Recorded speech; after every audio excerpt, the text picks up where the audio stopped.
धरती अंबर सजाओ रे, वो पद भक्तमाल कथा में गाया गया था। क्यों गाया गया था पता है? हमेशा उस पद का गायन कब होता है? जब घर पर गुरु आते हैं, जब घर पर ठाकुर जी आते हैं तो घर के लोग उस पद को गाते हैं। पर आप आश्चर्य करेंगे, वो पद हमने कथा में पता किन के भाव से गाया? आचार्य चरण भक्त आया है तब ठाकुर जी गा रहे हैं, हेरी सखी मंगल गाओ रे धरती अंबर। कथा बहुत सुंदर है कि दक्षिण भारत में एक स्थान है जिसका नाम है श्रीरंगम। क्या नाम है? पीलू। श्रीरंगम। श्रीरंगम में भगवान पौढ़ानाथ विराजमान है, ऐसे शेष शैया पर पौड़े हैं। और वहां एक आचार्य चरण विराजते थे जिनका नाम था श्री यामुनाचार्य जी। क्या नाम था? यामुनाचार्य। और दक्षिण में एक स्थान है कांचीपुरम, वहां कांचीपुरम में विराजमान थे श्री रामानुजाचार्य। तो व्यास मंच पर भागवत जी के नीचे आप लोग तिलक का दर्शन कर रहे हो ना, ये रामानुजाचार्य जी का तिलक है।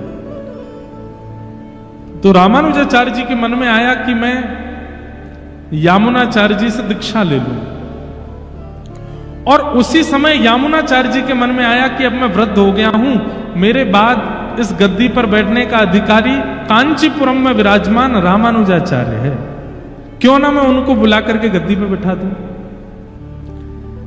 लेकिन इस बात को जब ठाकुर जी ने सुना कि यामुनाचार्य जी और रामानुजाचार्य ये दोनों मिलने वाले हैं, गुरु दीक्षा देने वाले हैं और ये उनके शिष्य बनने वाले हैं, तो ठाकुर जी को चिंता हो गई। क्यों?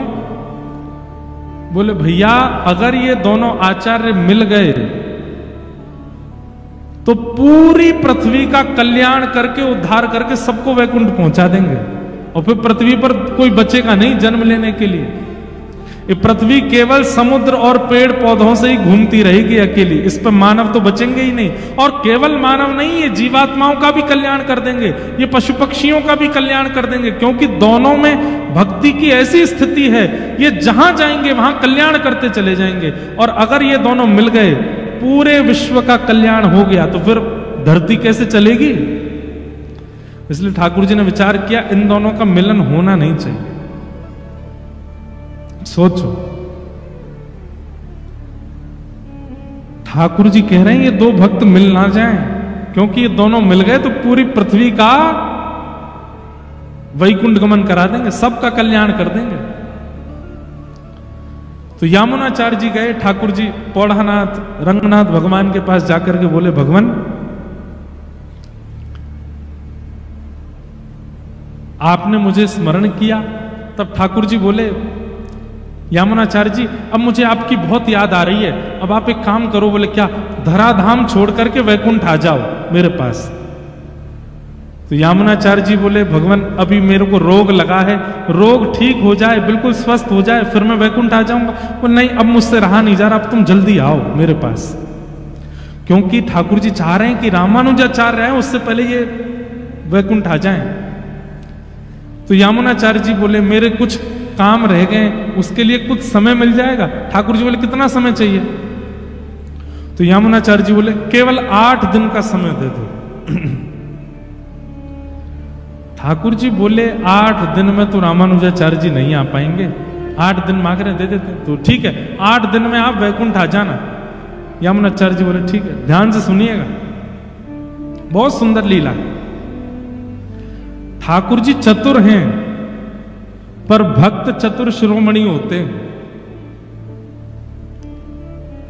भक्त जो है ना वो संसार के सामने तो बहुत सीधा होता है, पर ठाकुर जी के आगे चतुर बन जाता है। ठाकुर जी की चतुराई नहीं चलती भक्तों के आगे। तो यामुनाचार्य जी बोले 8 दिन का समय दे दो। तो जब यामुनाचार्य जी चले गए, भगवान ने कहा ठीक है 8 दिन बाद आप वैकुंठ आ जाइए। ठाकुर जी सोच रहे हैं इन्होंने 8 दिन क्यों मांगे। तब उनको पता चला अरे इन्होंने एक सेवक को अभी कांचीपुरम भेजा है और यहां से कांचीपुरम जाने में 4 दिन लगते हैं। 4 दिन में वो सेवक पहुंचेगा और जैसे ही रामानुजाचार्य जी से कहेगा कि यामुनाचार्य जी बुला रहे हैं, रामानुजाचार्य जी तुरंत निकलेंगे और 4 दिन में वो आ जाएंगे। 4 दिन जाने के 4 दिन आने, 8वें दिन ये रामानुजाचार्य जी से मिलके दीक्षा देकर के फिर वैकुंठ आने का मन बनाए हैं। और मैं भी भगवान हूं, दोनों को मिलने ही नहीं दूंगा। तब 4 दिन में सेवक पहुंचा और जैसे ही उसने रामानुजाचार्य जी से कहा कि यामुनाचार्य जी याद कर रहे हैं, तो रामानुजाचार्य जी तो बोले मैं तो बहुत दिन से सोच ही रहा था कि मैं जाकर दीक्षा ले लूं, तुरंत चल दिए। और जैसे ही रामानुजाचार्य जी श्रीरंगम पहुंचे, बस द्वार पर पहुंचे ही हैं कि भगवान तुरंत यामुनाचार्य जी के सामने आगे बोले चलो 8वां दिन है आज। यामुनाचार्य जी बोले कुछ क्षण मिल जाएंगे? ठाकुर जी बोले नहीं, अब चल। और श्री यामुनाचार्य जी को रामानुजाचार्य जी से मिलने ही नहीं दिए, ठाकुर जी ले गए। पर यामुनाचार्य, मैंने कहा ना भक्त ठाकुर जी से ज्यादा चतुर होते हैं, तो यामुनाचार्य जी का जब परम पद हुआ वैकुंठ, तो उन्होंने अपने शरीर में अपने हाथ की 3 उंगलियों को बंद कर रखा था। ऐसे हाथ थे। कोई भी व्यक्ति प्राण त्यागता है या तो उसके हाथ खुले होंगे या पूरे बंद होंगे, लेकिन 3 उंगली बंद और बाकी के 2 उंगली खुले हुए। रामानुजाचार्य जी आए तो बहुत रोए, यामुनाचार्य जी के चरणों में गिर करके रोए। सर्वांगीण अंग का जब दर्शन किया, तो हाथ का जब इस रूप में दर्शन किया, तो रामानुजाचार्य जी समझ गए ये निश्चित मुझे कुछ आज्ञा कर रहे हैं। और वो तीनों आज्ञाएं जैसे ही रामानुजाचार्य जी ने बोली, पहली आज्ञा बोली तो पहला हाथ खुल गया, पहली उंगली खुल गई। दूसरी बात बोली तो दूसरी उंगली खुल गई, तीसरी बात बोली तो तीसरी उंगली खुल गई। मतलब भले ही वो चले गए, लेकिन फिर भी रामानुजाचार्य जी को ज्ञान दीक्षा तो दे ही गए तीनों आज्ञाओं से। और 3 आज्ञा कौन कौन सी थी? पहली आज्ञा थी, रामानुजाचार्य जी बोले गुरुदेव आप चाहते हैं कि मैं श्री भाष्य की रचना करूं? तुरंत पहली उंगली खुल गई। आप आज्ञा कर रहे हैं कि दक्षिण भारत में लिखे हुए जितने भी हमारे दिव्य प्रबंध हैं उनको मैं संस्कृत भाषा में लिखूं? दूसरी उंगली खुल गई। और तीसरी उंगली में आप चाहते हैं कि मैं वैष्णव धर्म का 10 दिशाओं में प्रचार करूं? तीसरी उंगली खुल गई, दीक्षा हो गई। लेकिन रामानुजाचार्य जी ठाकुर जी से नाराज हो गए। आपने मुझे मेरे गुरुदेव से मिलने नहीं दिया, अब मैं जीवन में यहां कभी नहीं आऊंगा। और ऐसा कहकर के रामानुजाचार्य जी चले गए। तो ठाकुर जी इतने व्याकुल हो गए कि मेरे भक्त चले गए, पर वास्तव में तो ये दोनों मिल जाते तो पूरी पृथ्वी का कल्याण हो जाता।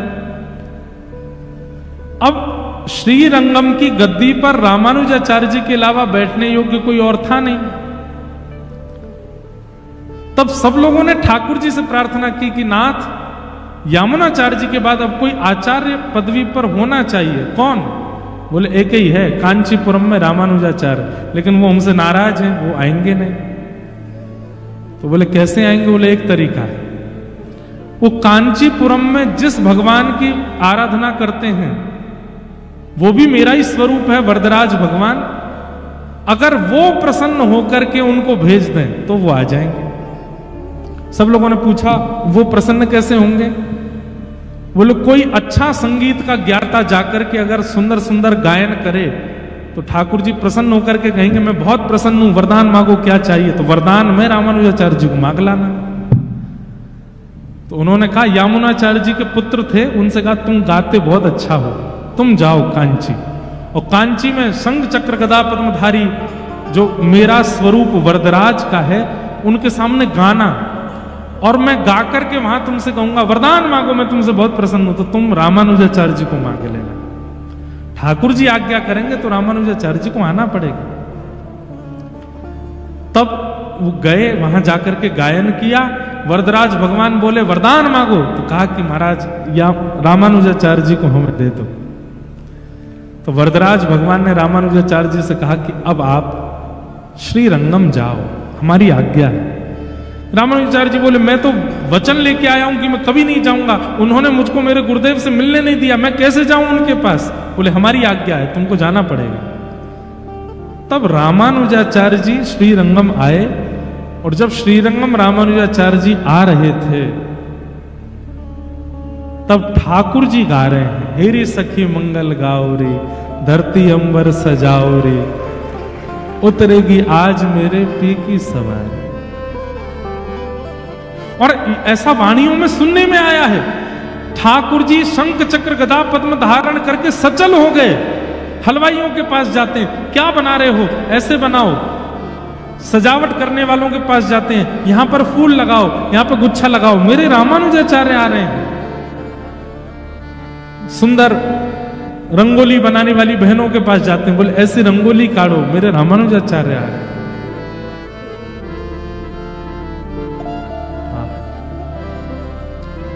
ये पूरी कथा मैंने क्यों सुनाई? रामानुजाचार्य जी ने भले ही ठाकुर जी से मुंह फेर लिया, लेकिन क्योंकि ठाकुर जी को वो प्रिय हैं, इसलिए उनका कल्याण होगा। हरि प्रिय बनो। हमारा कल्याण, खरगोन के लोग हमसे रीझ जाएं, खंडवा के लोग हमसे रीझ जाएं, इंदौर के नेता हमसे रीझ जाएं, भारत के प्रधानमंत्री हमसे रीझ जाएं, देश के राष्ट्रपति हमसे रीझ जाएं, इससे कोई काम बनने वाला नहीं है। जगतपति, जगत नियंता, जगदाधार जगन्नाथ हमसे रीझ जाए, ये हमारा कल्याण है, इसमें हमारा कल्याण है। इसलिए ऐसे विचार, ऐसे कर्म, ऐसी क्रिया, ऐसा भोजन, ऐसा पहनावा, ऐसा सब कुछ करो जिससे वो रीझे। जिन भेषा मारो सांवरो रीझे, जिन भेषा मारो सांवरो रीझे, सोही भेष धरूंगी हो मैं तो सोही वेश धरूंगी, मैं बैराग मैं बैराग। जिन भेषा मारो गिरधर रीझे, जिन भेषा मारो सांवरो रीझे, मैं सोही भेष धरूंगी। कई बार कथा में ऐसा होता है, कई लोग हमको पर्ची दे देते, महाराज जी ये वाला भजन सुना देना। मैंने कि भैया सुनो, हम जनरंजन के लिए कथा नहीं करते, हम कथा करते हैं हमारे ठाकुर जी खुश हो। हमारे ठाकुर जी को लगेगा तो हम गाएंगे, और नहीं लगेगा तो तुम 7 दिन पीछे पड़े रहो तो भी नहीं गाएंगे, क्योंकि आपको रिझाने के लिए कथा थोड़ी कर रहे हैं, और ना आप हमको रिझाने के लिए कथा सुन रहे हो। आपका और मेरा दोनों का उद्देश्य क्या है? जिन भेषा मारो सांवरो रीझे। मेरे कर्मों से, मेरे विचारों से, मेरी क्रियाओं से, मेरे वस्त्रों से, मेरे व्यवहार से वो रीझे, बस ये होना चाहिए। तो कल्याण क्या है? हरि प्रिय बन जाइए, हरि के प्रिय बन जाइए। हरि तो सबको प्रिय है, पर हरि को जो प्रिय है उसका कल्याण हुआ। तू है सखी बड़ भाग बड़ी, नंदलाल तेरे घर आवत है। ये कौन है? हरिप्रिय। ठाकुर जी आपके घर आते हैं। तू अपनो श्रृंगार करत है, ये दर्पण हाथ दिखावत है। तू है सखी बड़ भाग, नंदलाल तेरे घर आवत है। ठाकुर जी प्रिय बन जाए, ठाकुर जी के प्रिय हम बन जाएं, उसमें हमारा कल्याण।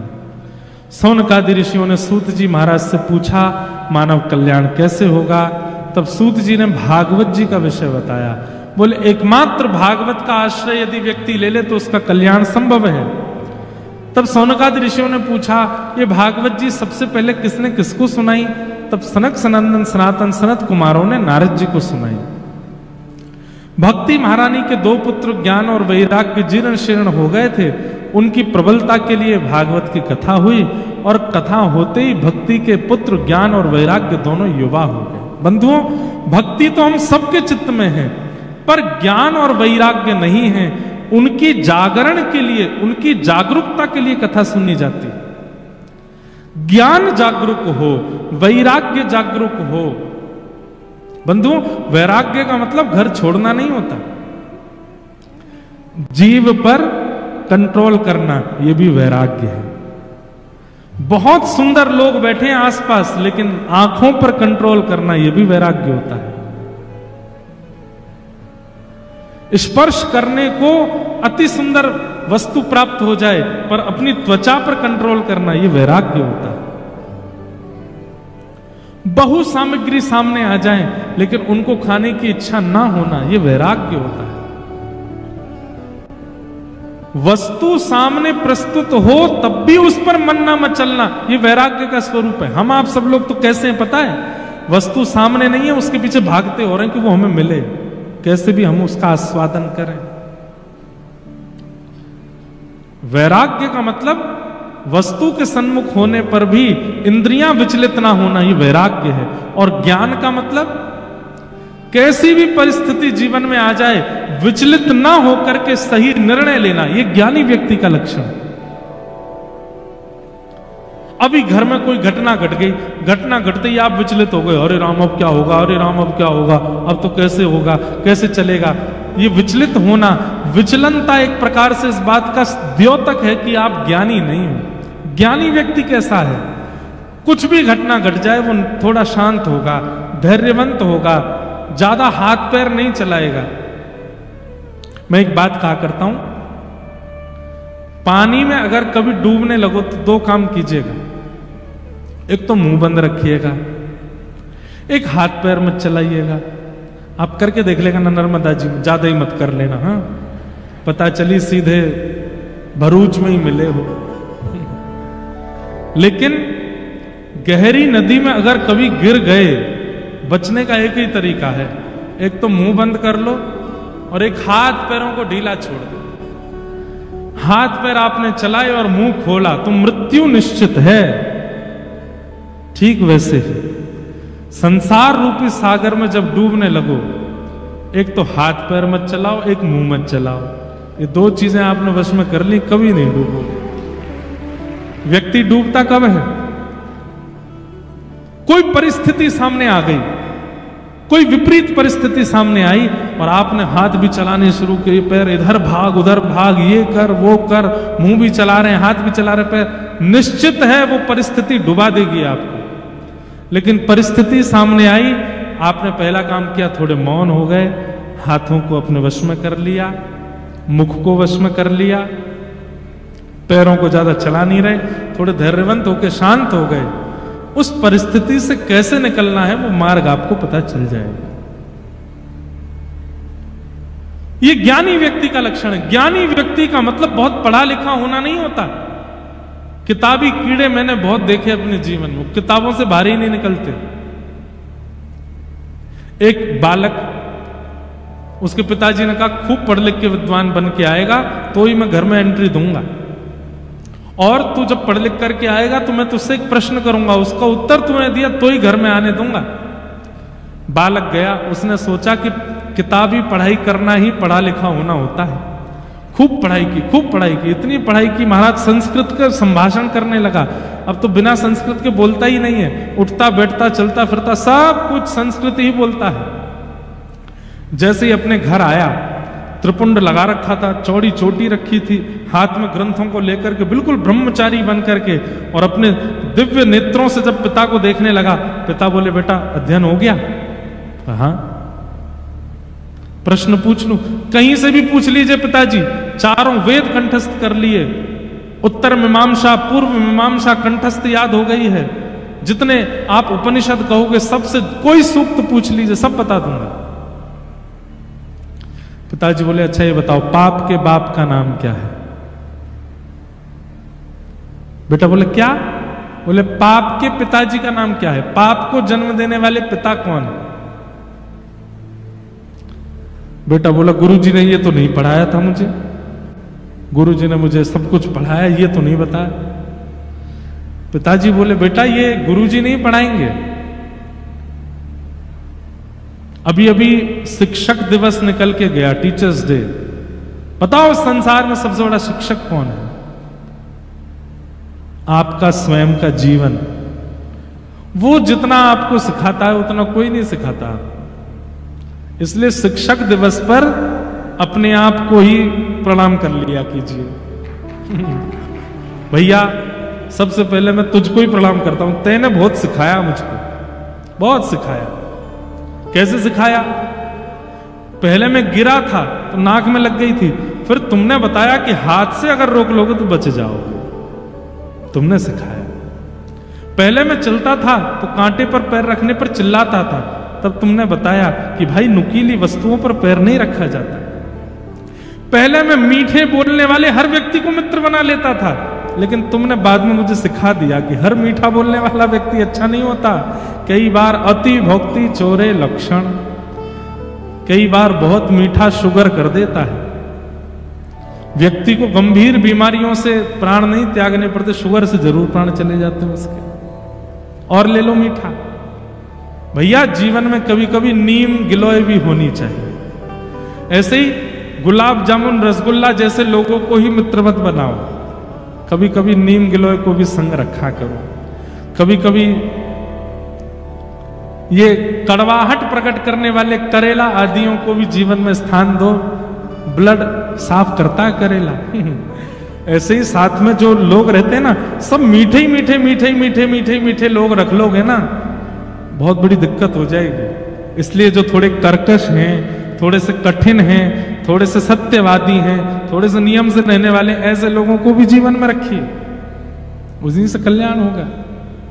और एक बात बताऊं, कर्कश लोग यदि साथ में हैं तो कितना भी मीठा खा लो, दिक्कत नहीं होगी। लेकिन कर्कशों से दूर भागते हो, केवल मीठों के पास रहते हो तो दिक्कत है। अब ये ज्ञान है, ये ज्ञान कौन देता है? जीवन देता है। तो ज्ञानी होने का मतलब पढ़ा लिखा होना नहीं होता, परिस्थिति को पहचानने वाला धैर्यवान व्यक्ति को ज्ञानी कहते हैं। और ये ज्ञान और वैराग्य दोनों भक्ति के पुत्र हैं, और इन दोनों को श्रीमद् भागवत की कथा प्रकट करती है। जो भागवत जी का आश्रय लेता है उसका ज्ञान भी प्रकट होता है, उसका वैराग्य भी प्रकट होता है। बुरा नहीं मानिएगा, हमें पता नहीं क्यों ऐसा हो गया, कथा करते करते अब लोग हमसे मिलते हैं तो उनके व्यवहार विचार और शब्द से ही हम पहचान जाते हैं कि ये कैसे हैं। पहचान करके हम दूरी नहीं बनाते, पर हां कितना नजदीक जाना है ये पता चल जाता है। और ये अनुभव, इसी को ज्ञान कहते हैं। और ये कथा से होता, आपको भी हो जाएगा। खूब सत्संग करने लग जाओ, खूब भजन करने। अब आपने एक बात सोची, सारे विश्व के लोगों के प्रश्नों का उत्तर प्रेमानंद जी महाराज के पास ही क्यों है? सब उनसे ही पूछने क्यों जाते? वृंदावन से बाहर नहीं जाते, व्रज से बाहर नहीं जाते, फोन कभी चलाते नहीं, सोशल मीडिया कभी देखते नहीं, उनको सारे उत्तर कैसे पता है? सत्संग का प्रभाव।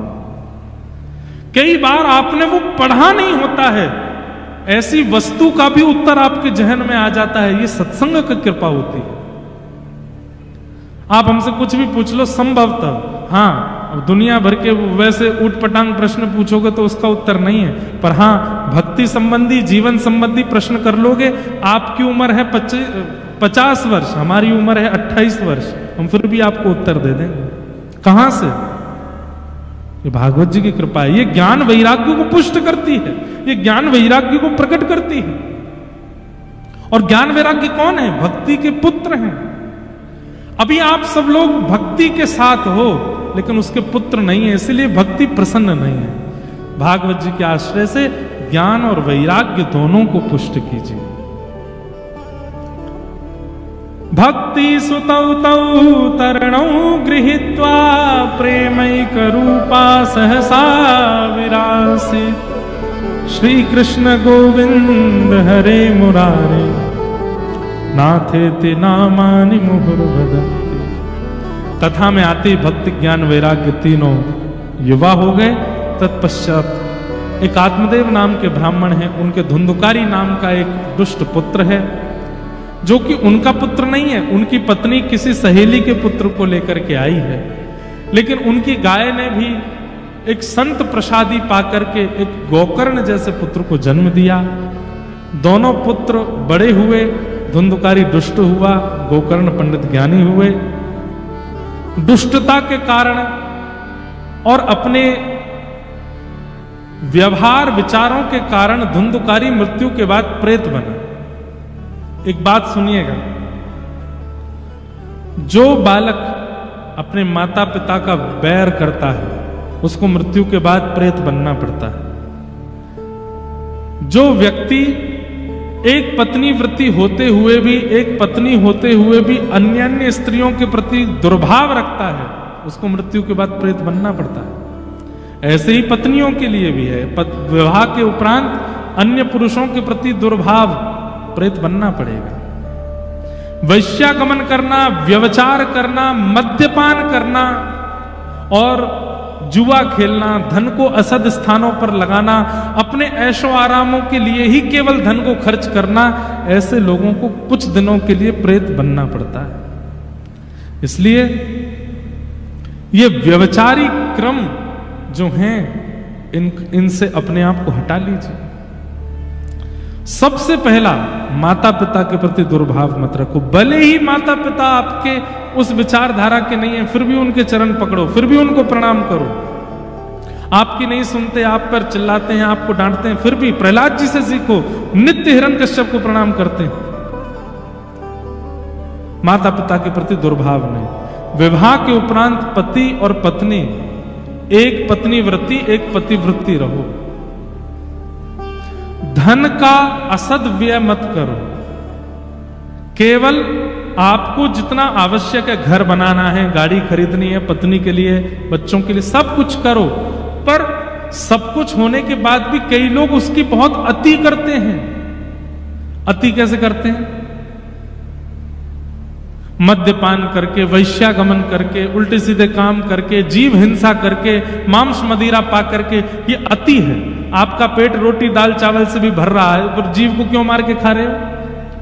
आपकी प्यास पानी से बुझ रही है, नींबू पानी से बुझ रही है, और ज्यादा से ज्यादा कोका कोला से बुझ रही है। वो पीला पानी ही क्यों पीना है? आपके जीव के लिए पान है, तांबूल है, उससे आपके जीव को सुख मिल सकता, आपको धुआं ही क्यों उड़ाना है? ये अति में जब आप अपने व्यसनों के लिए क्रियान्वित होते हैं और उसके लिए धन को खर्च करते हैं, उसके वजह से कुछ समय के लिए सही प्रेत बनना पड़ता है। इसलिए भैया संभल जाओ, सुधर जाओ, जितना आवश्यक उतना कीजिए। उससे अतीत में धन बहुत ही ज्यादा बढ़ गया है, कुछ एंजॉय करना है, मुझ पर करोड़ों हो गए हैं, रात में कुछ नाचने गाने वाले कुछ बुला लीजिए, उनके साथ गाएंगे, नाचेंगे, कुछ पिएंगे। अरे पैसा ज्यादा बढ़ गया, कथा कराओ, पंडाल लगाओ, पूरे नगर को आमंत्रित करो, यहां पर कीर्तन होगा, उसमें नृत्य करो, यहां पर कथा रस सुधा पिलाई जाएगी, उसको पी पी के मतवाले होते रहो, और भोजन सबको कराओ, प्रसाद बांटो, धुआंधार आनंद करो। लेकिन धन बढ़ने पर जब व्यसनों के प्रति हमारी आसक्ति बढ़ती है, तो बंधुओं, व्यसन भोगने वाला व्यक्ति धन का असद व्यय करने के अपराध में उसको कुछ समय के लिए प्रेत योनि में जाना पड़ता है।